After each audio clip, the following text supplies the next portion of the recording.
Hello दोस्तों, राधे राधे, जय श्री कृष्ण। दोस्तों, आप सभी का अटल विद्या ज्ञान में स्वागत है। दोस्तों, आज की क्लास में हम संख्या पद्धति यानी जो गणित का पहला चैप्टर है उसे देखेंगे।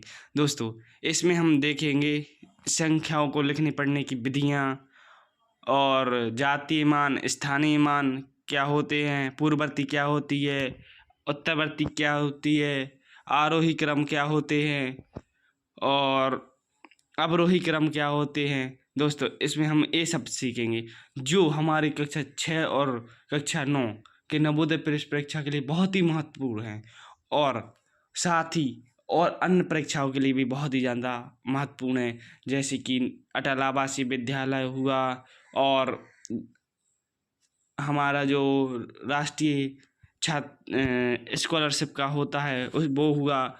इसमें हमें बहुत ज़्यादा ही महत्वपूर्ण होता है, क्योंकि हर बार साल इससे कम से कम 2-3 नंबर के तो प्रश्न आते ही आते हैं। तो दोस्तों, शुरू करते हैं कि किसी संख्या को लिखने के लिए 10 अंकों का प्रयोग किया जाता है। यह अंक होते हैं, कौन कौन से होते हैं? 0, 1, 2, 3, 4, 5, 6, 7, 8 तथा 9। दोस्तों, जो ये 9 तक होते हैं इन्हें अंक कहते हैं। ये इकाई अंक होते हैं, इन्हीं से संख्या मिलकर बनती हैं। और अब संख्याओं को हम देखेंगे लिखने तथा पढ़ने की विधियाँ। दोस्तों, हम संख्याओं को 3 विधियों से लिखते या पढ़ते हैं। यह 3 विधियाँ हैं निम्न, जैसे कि भारतीय गणना प्रणाली, अंतर्राष्ट्रीय प्रणाली और रोमन प्रणाली। आज की वीडियो में हम देखेंगे भारतीय गणना प्रणाली। भारतीय गणना प्रणाली क्या होती है? दोस्तों, भारतीय गणना प्रणाली या इसको दार्शनिक गणना प्रणाली भी कहते हैं। तो दोस्तों, भारतीय गणना प्रणाली को हिंदू अरबी गणना प्रणाली भी कहा जाता है। इस प्रणाली में संख्या को लिखने के लिए क्रमशः इकाई, दहाई, सैकड़ा, हजार, 10,000, लाख, 10 लाख, करोड़, 10 करोड़, अरब आदि संकेतों का प्रयोग किया जाता है। उदाहरण के लिए ये संख्या दी हुई है, जो एक उदाहरण है। इस संख्या में हम देख सकते हैं कि ये संख्या लिखी है 7, 3, 7, 8, 5, 6, 3, 7, 4, 2 को भारतीय गणना में लिखना। संख्या इसके लिए क्या पढ़ेंगे?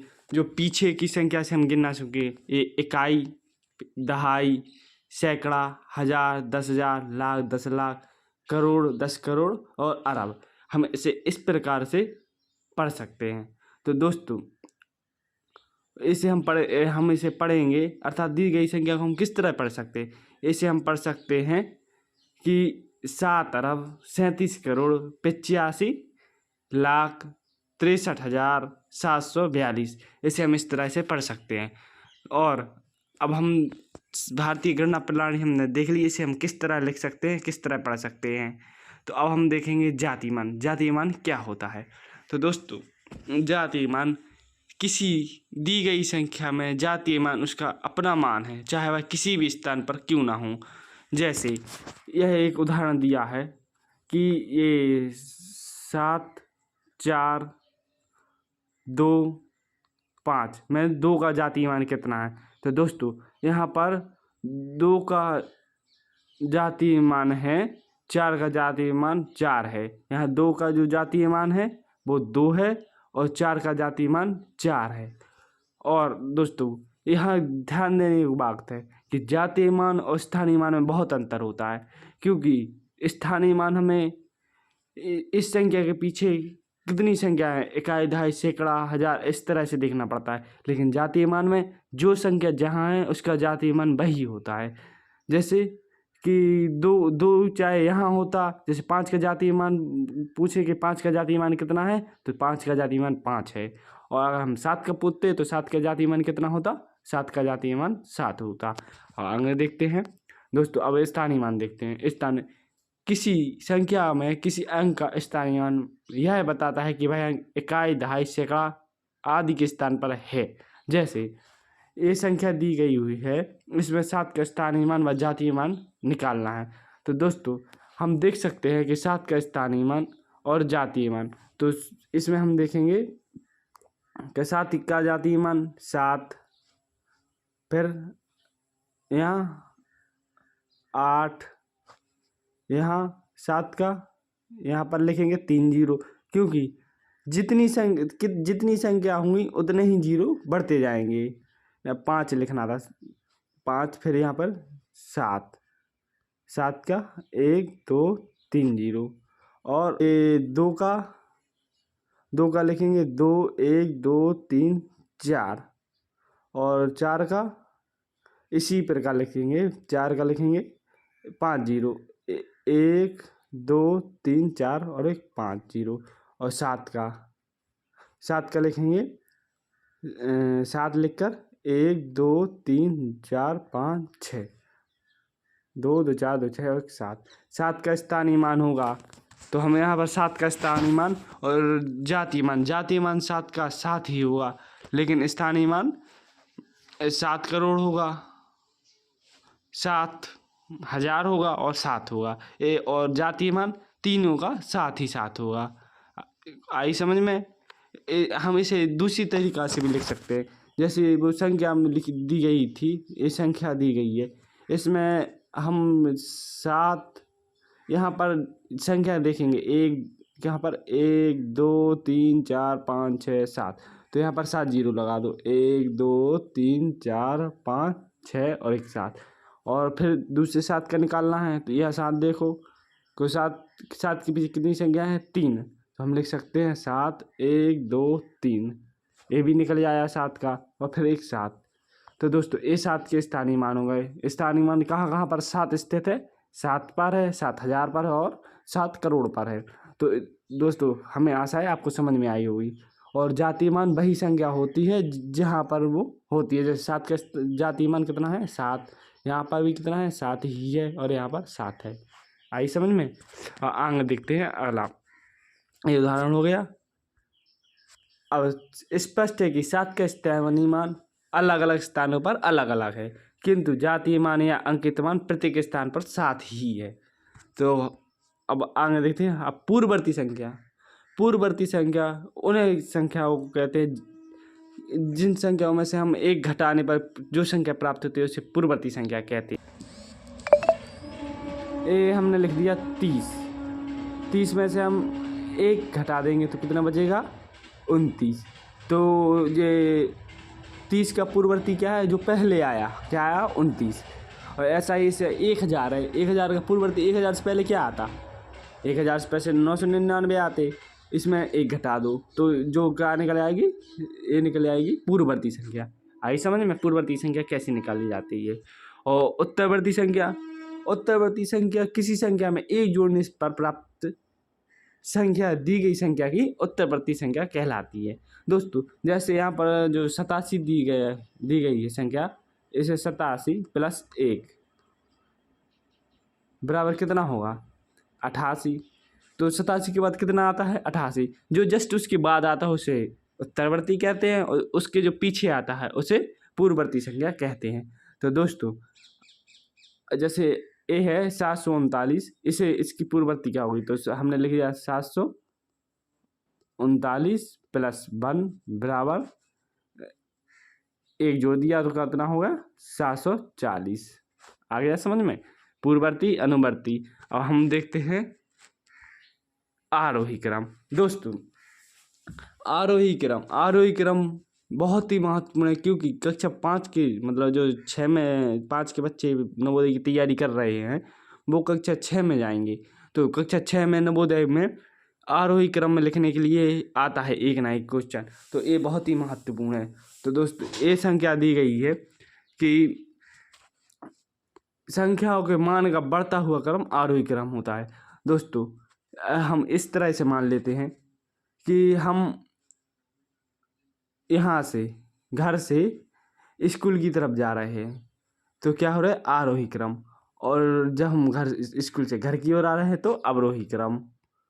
इस तरह समझ सकते हैं। जब हम 1 2 3 4 5 6 7 8 9 गिनती गिनते हैं तो ये आरोही क्रम में गिनते हैं। जब हम 9 8 7 6 5 4 3 2 1, ये क्या कहलाता है? अवरोही क्रम। मतलब बढ़ते हुए क्रम को आरोही क्रम और घटते हुए क्रम को अवरोही क्रम कहते हैं। तो दोस्तों आरोही क्रम में संख्याओं के मान का बढ़ता हुआ क्रम आरोही क्रम कहलाता है। जैसे 7, 35, 12, 24 और 42 को आरोही क्रम में लिखिए।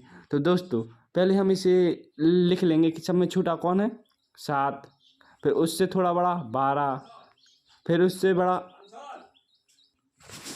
12 के बाद हम लिख सकते हैं, इससे 12 से बड़ा क्या है, 12 से बड़ा 24 है।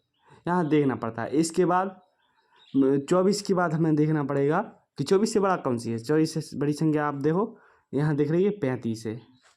35 से बड़ी क्या है, 42। तो दोस्तों अब यहाँ पर ए वाला निशान लगाएं, ए होता है ग्रेटर देन। 7 ग्रेटर देन है 12, 12 से बड़ा है। ए 24 से बड़ा है। ए 24 से 35 बड़ा है और ए बड़ा है। आ गया समझ में आरोही क्रम कैसे लिखे जाते हैं।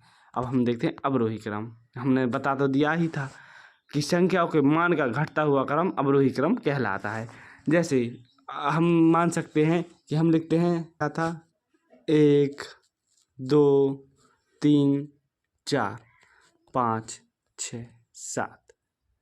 ये तो हो गए आरोही क्रम। लेकिन इसका अपोजिट यहाँ इस तरह लिखेंगे कि 7, 6, 5, 4, 3, 2, 1। ये हो गए अवरोही क्रम। तो हमें इस तरह से देखना है। सबसे बड़ी संख्या इसमें कौन सी है, सबसे बड़ी संख्या इसमें 97। तो हम यहाँ लिखेंगे सबसे पहले 97।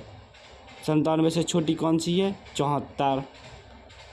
74, फिर इससे छोटी 67, इससे छोटी 25, इससे छोटी 14। तो फिर अब हम यहाँ लेस देन यहाँ लिखेंगे 74 लेस देन 97। यहाँ पर इसे लेस देन का कहते हैं। इस तरह अब आई समझ में। अब हम आगे देखते हैं, अभ्यास के प्रश्न हैं कुछ। अब हमने जो पढ़े हैं आप उसके बता सकते हैं। तो दोस्तों जैसे पहला प्रश्न, निम्नलिखित संख्याओं को अंकों में लिखिए। तो दोस्तों आप समझ सकते हैं कि यहाँ जो संख्या है इसकी सही कौन सी होगी। तो सोचो और आप कमेंट में लिख के हमें बताओ कि पहला सवाल का सही उत्तर क्या होगा। तो दोस्तों हम देख सकते हैं 9,05,04,001। तो हम पीछे से गिनना स्टार्ट करेंगे। यहाँ से इकाई, दहाई, सैकड़ा, हजार, 10,000, लाख, 10 लाख, करोड़। ये इसके हम पढ़ेंगे 9 करोड़, यहाँ पर 5,04,001। तो ए सही होगा इसका उत्तर। हम दूसरा देखते हैं। दूसरा देखेंगे इकाई, दहाई, सैकड़ा, हजार, 10,000, लाख, 10 लाख, करोड़। ये भी लिखा है। तो इसे पढ़ते हैं 9 करोड़, 5,40,000 और 1। या हमें देखना है 4,000। तो ये गलत होगा। इसे पढ़ते हैं इकाई, दहाई, सैकड़ा, हजार, 10,000, लाख, 10 लाख, करोड़। 9 करोड़, 50 लाख, 40,000, ये तो बिल्कुल भी गलत होगा। और इसे पढ़ते हैं इकाई, दहाई, सैकड़ा, हजार, 10,000, लाख, 10 लाख, ये तो पूरा भी नहीं है। तो 90,50,401, ये तो गलत है। आई समझ में किस तरह पढ़े जाते हैं। तो अगला प्रश्न देखते हैं। अगला प्रश्न है 27,307 के आए 7 के स्थानीय मान का अंतर बताइए।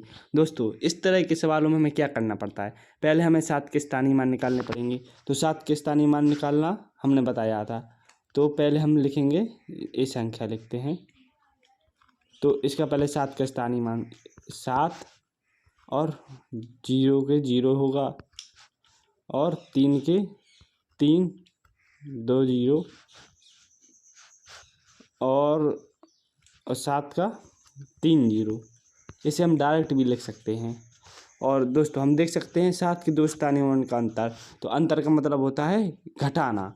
तो हम ये इसका क्या करेंगे, इस 7,000 में से इस 7 को घटा देंगे।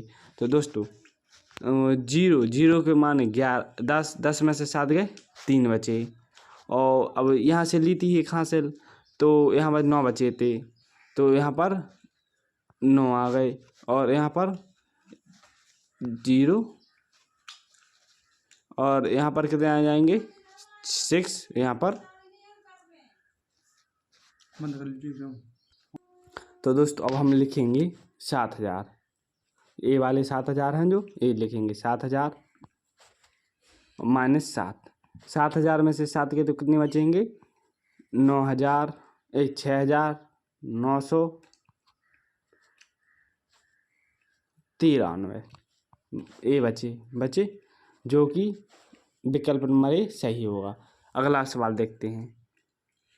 अगला सवाल है संख्या 3082.53 में 8 का स्थानीय मान ज्ञात कीजिए। तो दोस्तों इसमें हम बता दें आपको कि दशमलव के पीछे की संख्या में हम स्थानीय मान नहीं निकालती हैं। तो इसका स्थानीय मान होगा 8 का होगा 8 का स्थानीय मान होगा कि 382। इसमें हम 2 और 80 इसका मान होगा 80 इसका सही उत्तर होगा। तो ए इसका सही उत्तर होगा। अगला प्रश्न देखते हैं। ये प्रश्न है कि निम्न संख्याओं को बढ़ते क्रम में लगाइए। तो दोस्तों निम्न संख्याओं को बढ़ते क्रम में लगाइए। तो इसका हम सबसे सटीक इस तरह के क्वेश्चन आएंगे तो उसे कैसे हम देखें। तो उसमें हम देख सकते हैं कि यहाँ पर लिखा है 72,156, 65,127, 12,576 और 56,721। तो सबसे बड़ी संख्या कौन सी होगी 72,000। इसमें है 72,000। फिर क्या है 65,000 इसके बाद है तो 65,000। फिर 56,721 ये वाली है। और इस सबसे छोटी कौन सी है 12,576 तो ए वाली है। तो 20 का सही उत्तर होगा।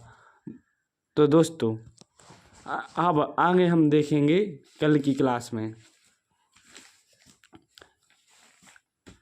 इसमें देखेंगे हम अंतर्राष्ट्रीय गणना प्रणाली, जिसमें हम रोमन प्रणाली भी देखेंगे और इससे आगे के सवाल लगाएंगे और कुछ और जैसे प्राकृतिक संख्या, अभाज्य संख्या, पूर्ण संख्या, विषम संख्या, सम संख्या ये चीज़ें देखेंगे। तो धन्यवाद दोस्तों। वीडियो को लाइक करें, शेयर करें और सब्सक्राइब करें। धन्यवाद।